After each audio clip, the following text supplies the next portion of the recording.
Bueno, pues mi pésame a los familiares de Carlos Ursúa. Lamento mucho su muerte en lo que parece ser un accidente, de acuerdo a lo que los mismos familiares han expresado.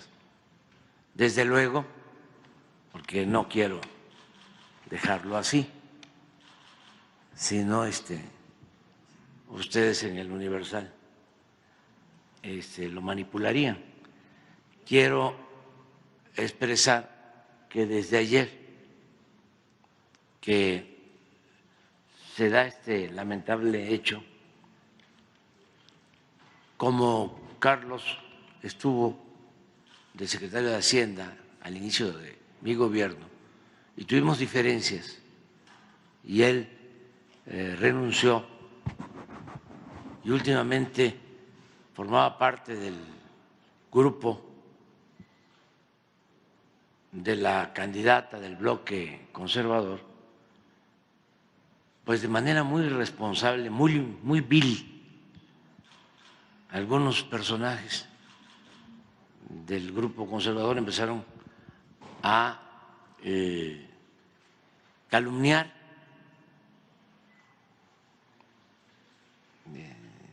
hablar de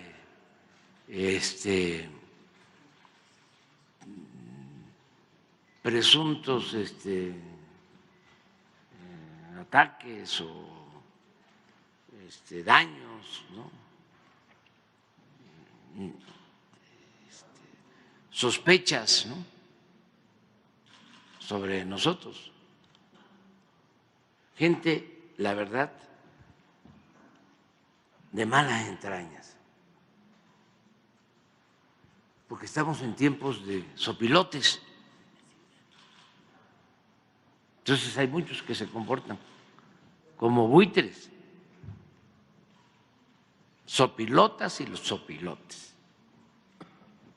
Y todo porque estamos en temporada de elecciones y están muy enojados, desesperados los corruptos, porque no pueden detener la transformación. Entonces, de todo calumnian.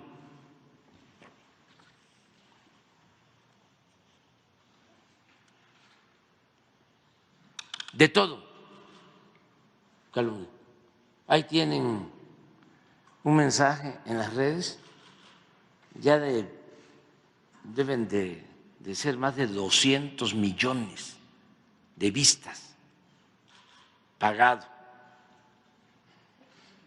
manejado por publicistas con robots. AMLO, presidente narcotraficante. Sí, no, pero evidente, tratando de calumniar con la máxima de que la calumnia, cuando no mancha tizna, no tratando, calumniando. Guerra sucia, mucho dinero, pero como decía Ponciano Arriaga, entre más me golpean, más digno me siento.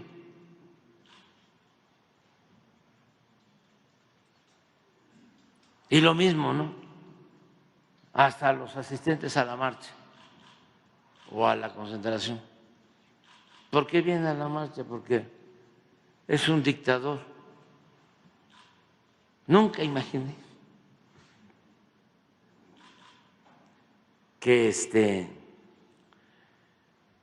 me tacharan de dictador y narcotraficante. De esas dimensiones,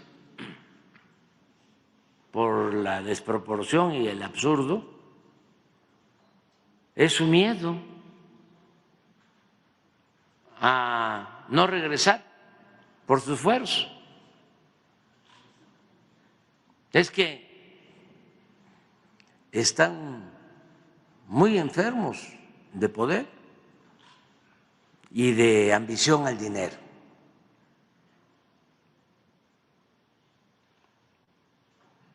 Entonces eso es lo que puedo decir. Y todos los medios,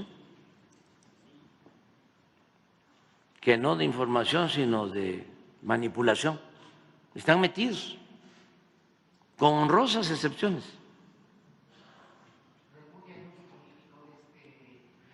Sí, pero es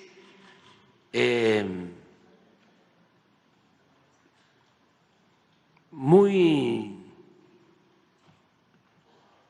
también aleccionador. Por eso lo trato. No hay que ocultarlo, porque están mostrando el cobre. Antes se engañaban, porque la verdadera doctrina del conservadurismo es la hipocresía. Estaba yo viendo unas entrevistas de unas señoras que vienen a la marcha, ¿no? Y que dice, bueno, y le dice el reportero, ¿y por qué vienen a la marcha? No, porque no queremos la dictadura. Pero ¿cómo sabe que es dictadura? Sí, sí, es dictadura. Usted no tiene conocimiento. No, ¿cómo no? Sí tenemos conocimiento. ¿Pero por qué tienen ustedes conocimiento y la mayoría de la gente no? Ah, porque nosotros estamos educados y nosotros somos blancos, somos blancas. No lo puedes poner. O sea, porque le ofrezco disculpas a las señoras, pero no son ellas, nada más. Es que son millones. Y esto nos ayuda mucho a combatir el racismo, el clasismo y a vivir en una sociedad más igualitaria, fraterna, en una sociedad mejor, porque estos son estereotipos que se fueron imponiendo desde la colonia. Es un pensamiento conservador. ¿Por qué venían a esclavizar al indígena? ¿Por qué lo convertían en vasallo?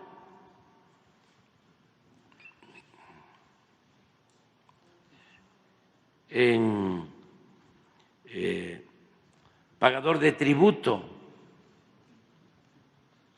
a un encomendero. Bueno, ¿por qué en el Porfiriato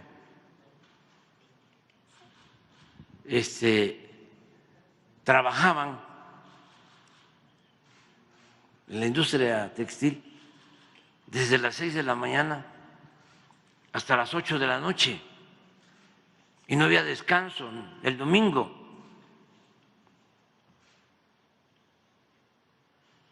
Sí, porque eran inferiores los mexicanos, la mayoría de los mexicanos, porque había clasismo, porque había racismo.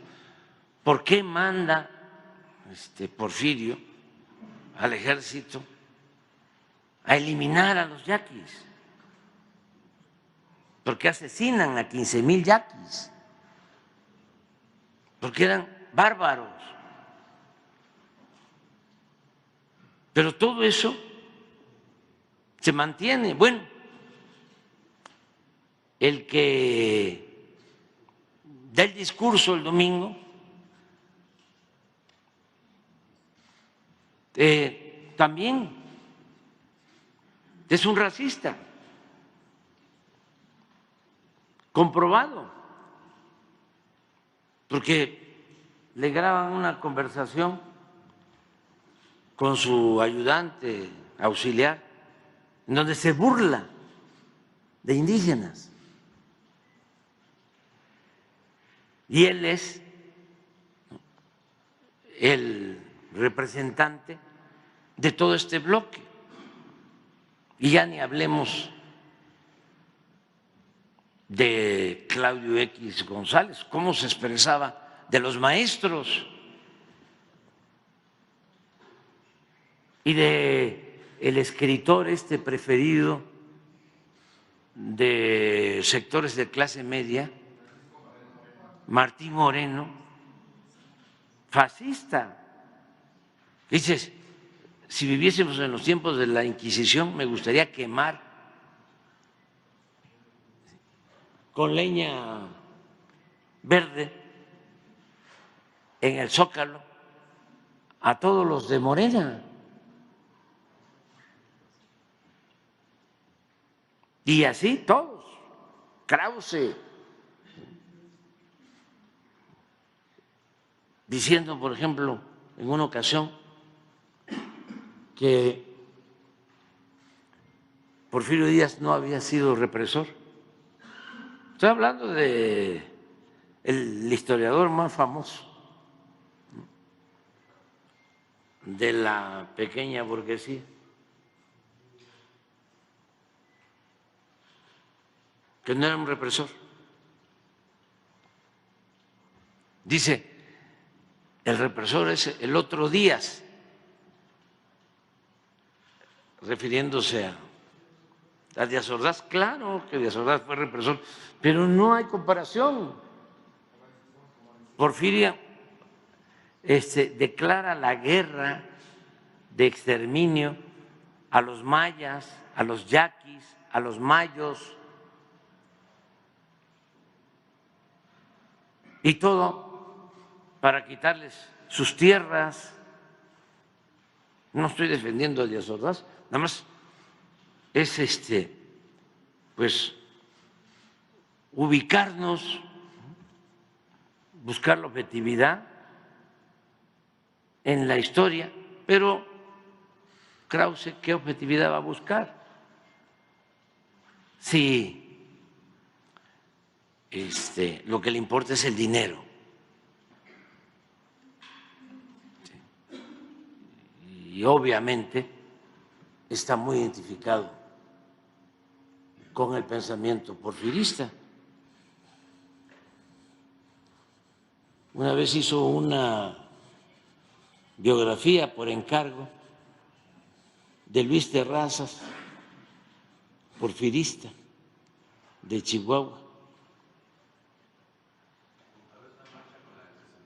y llegó a decir, sí, que ya bastaba de estar rindiéndole honores a los héroes que matan y no a los héroes que construyen, como Luis Terrazas, que se decía de Luis Terrazas que Terrazas no era de Chihuahua, sino Chihuahua era de Terrazas. Tenía como 3 millones de hectáreas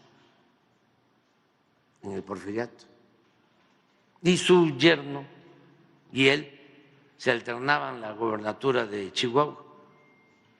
Su yerno, Enrique Krill. ¿Para quién creen que hizo la biografía de Terrazas? Krause. Para Santiago Krill, cuando era secretario de Gobernación. Y desde luego, pues bien pagada. Entonces, esa es la molestia que tiene, porque recibían mucho dinero del presupuesto. Todavía publica una revista, nada más que ahora ya muy venida menos, que se llama Letras Libres, que la compraba el gobierno, toda la revista, en suscripciones, como compraba anexos también, creo que 8 o 10 mil revistas, todas se las compraba. Y reediciones de libros, y luego también financiamiento de empresarios, de banqueros, intelectuales al servicio de la oligarquía y de la corrupción. ¿Tienes ahí lo de la señora?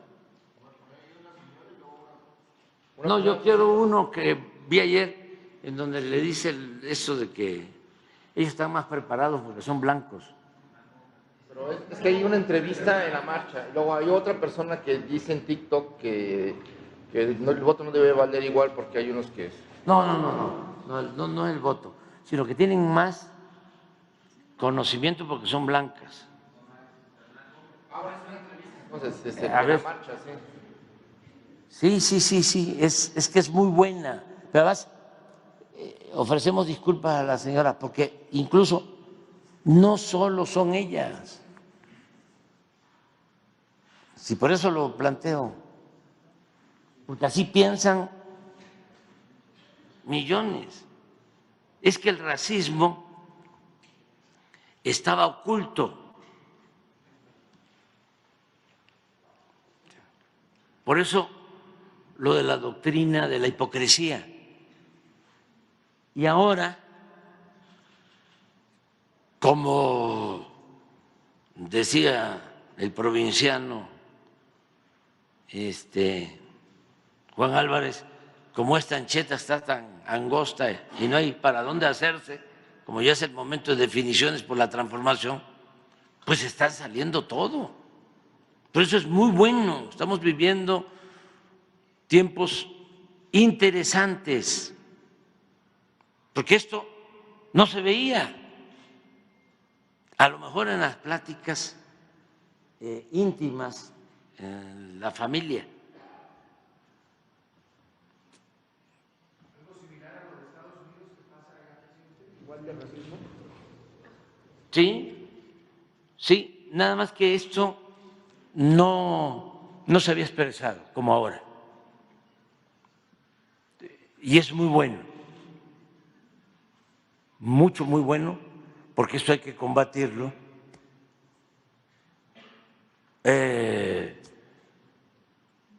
Exhibiéndolo. Sí, porque ¿cuál superioridad? Si no existen las razas.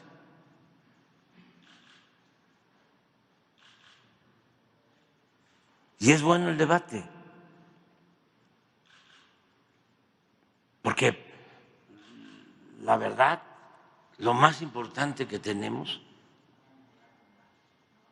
es lo que heredamos de las grandes civilizaciones del México profundo, del México prehispánico.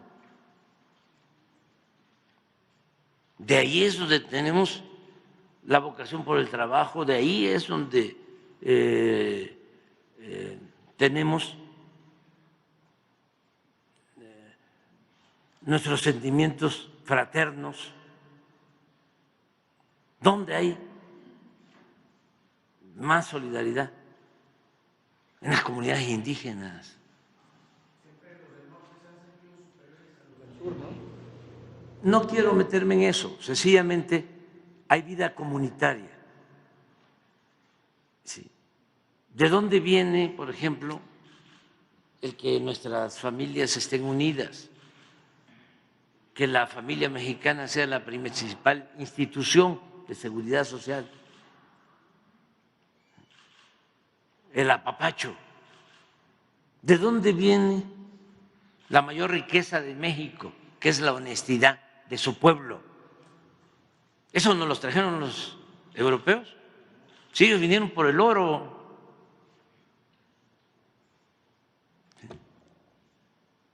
Ellos nos trajeron la avaricia. Entonces, ¿cómo vamos a seguir con eso? Negándonos, además negando la grandeza cultural de México, porque ese pensamiento conservador llevaba a esto, o lleva a esto, conduce a esto, a que el mexicano es flojo, a que si no sales adelante es porque no trabajas, a que desde que el mundo es mundo,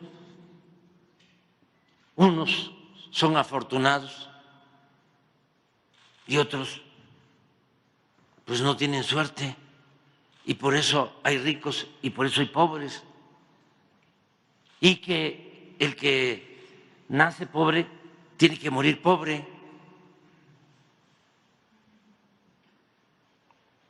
Ese es el pensamiento conservador. Entonces, a ver, sí, a ver cómo está. Yo creo que este es. A ver, ponlo. Es que yo veo que las marchas de la gente que no está a favor de AMLO, suele haber más personas de tez blanca que en las marchas a favor de AMLO. ¿Cómo se explica usted esa parte? ¿Por qué hay más blancos en este tipo de marchas? Más güeritos. Tortas y dinero. ¿Ya viste? ¿Por qué? Les dan tortas y dinero a la gente que vaya a votar por AMLO. Ya, pero ¿por qué en estas marchas hay más blancos que en las de ellos? Yo creo que porque hay más información. Porque tenemos mejor educación y sabemos qué es lo bueno. Los blancos tienen más información. Más educación. Más educación. Y saben qué es lo bueno. También los otros tienen posibilidades de educarse, pero no lo hacen. No es lo bastante como expandido, ¿no? ¿Y eso tiene que ver con el tono de piel de alguna manera? No creo. ¿No? Es que eso dijo usted. O sea, ya lo pensó bien, pero no. La realidad es que claro, así es como así sucede, no es, ¿no? Así es. Ya, muchas gracias, ¿eh? ¿Cómo se llama usted? Marcela. ¿Marcela qué? Ranking. ¿De dónde es Ranking su apellido? Alemán. Ah, con razón, esto es otra cosa. Sí, es otra estirpe. ¿Verdad? Gracias. Pero eso es lo mismo. No, totalmente. O sea, la educación es lo más importante. Sin duda. Si quieren tener todos educación, entonces claro. sabrían qué escoger. Y educación y tono de piel como que de luego se asocian, ¿no? ¿Por qué? No, porque hay muchísima gente latinoamericana bien educada. Claro. No hay posibilidad para todos. Pero no para todos. Gracias, ¿eh? De nada. Gracias. Pobrecita la señora, o sea, le ofrecemos disculpas, pero es que es esto, eso predomina mucho, y pero sí nos ayuda, ¿no? A que se tome en cuenta, ¿no?, qué está pasando en el país. Y no podemos quejarnos porque esto no se ve con frecuencia. Hay veces que no hay ningún cambio. En la historia de México, imagínense cuántos cambios hubieron en los 3 siglos de dominación colonial. Nada. Solo los pleitos que habían, pero eso, pues yo creo que cada 50 años, cada siglo se peleaba el virrey con el arzobispo, porque en ese entonces quemaron por esos pleitos 2 veces este palacio. Pero era lo único. Todo era quietud, inmovilismo. Ahora no. Somos afortunados, tenemos la suerte de estar viviendo tiempos interesantes, momentos estelares en la vida pública. Cuando se había visto que los medios cubrieran marchas en contra del gobierno, un despliegue de Televisa y de Radio Fórmula y no sé cuántos reporteros en todo el Zócalo y entrevistas en vivo, que nosotros hicimos muchas marchas. Yo creo que tenemos récord en Zócalos. Y no aparecía nada. Y nuestra preocupación, ¿saben cuál era? Siempre el que no llenáramos el Zócalo. Porque si lo llenábamos, no salía nada. Pero si algún día no lo llenaran, no se llenara el Zócalo, no lo llenáramos, no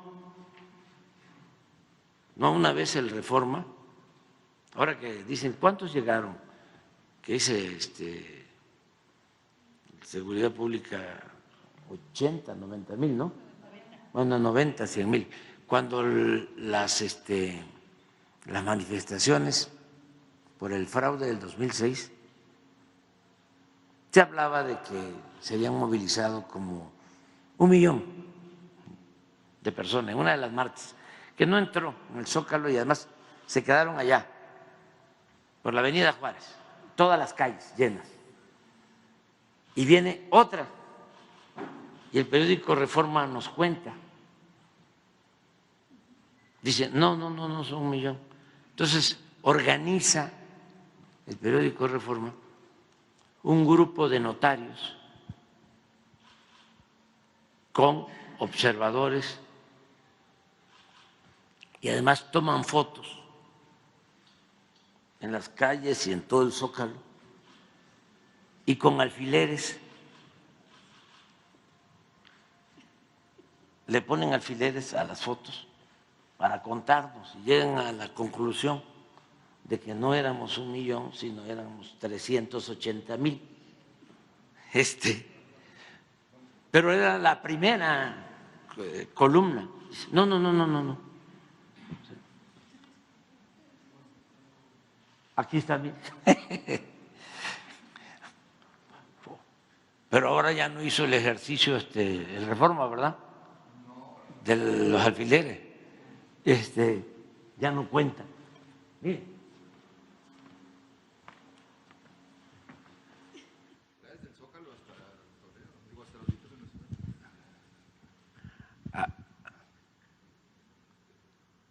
Ahí están todos los notarios.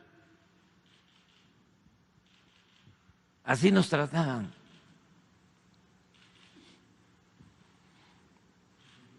Es para refrescar la memoria. Realiza Grupo Reforma ejercicio para contar persona por persona.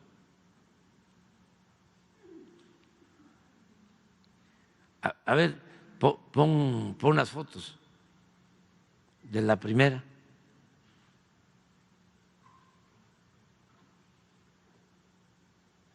Esto fue cuando el 2006, que estaban a favor del fraude. Miren cómo estaba.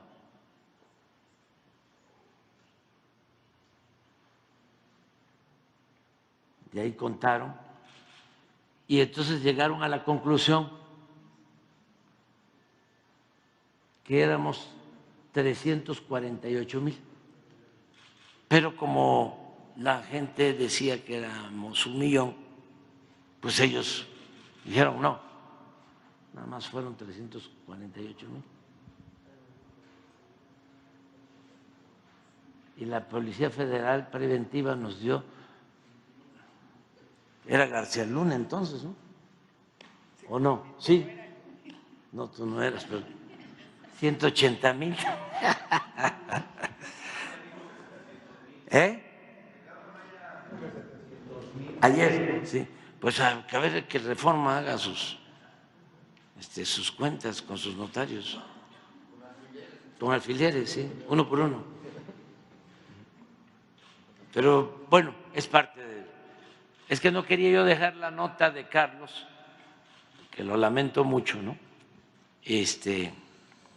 Por su fallecimiento, sin esto, ¿no? De la manipulación, el uso vil, ¿no?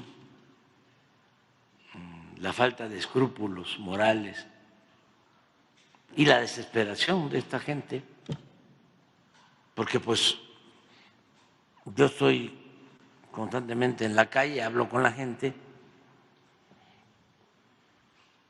y la gente pues está a favor de la transformación. Entonces ya por eso pues todas esas campañas, ¿no? Toda esta guerra sucia, el presidente narcotraficante, Lore de Mola entrevistando a un encapuchado, ¿sí?, de un grupo, y todos lanzados, y la dictadura. Me acuerdo que en el 2006 con la campaña, Monsi escribió un artículo donde una trabajadora doméstica decía o platicaban, decía, no voy a votar por López Obrador. ¿Pero por qué? Porque se va a caer la bolsa. Oye, pero si tú no tienes acciones en la bolsa. No, de todas maneras va a ser terrible. Es como la señora también de la marcha, decir, pues que van a quitar la propiedad privada.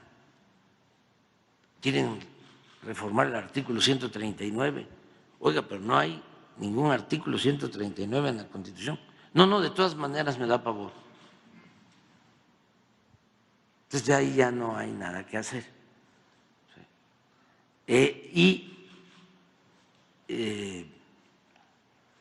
Hasta es auténtico, ¿no?, ese pensamiento.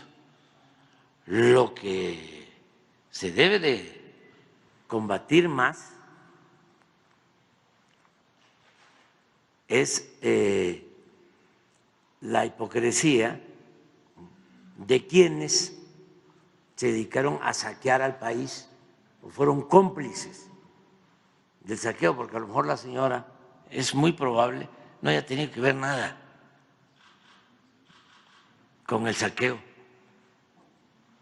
del periodo neoliberal, ni se haya beneficiado, porque a lo mejor es una señora rica, ¿no?, de abolengo, que le dejaron sus padres su patrimonio, ya. Pero hay otros muy corruptos que fueron los que saquearon el país o ayudaron al saqueo, que eso sí, no tienen vergüenza, ¿no?, que son los que quieren que regrese la corrupción. Está interesante.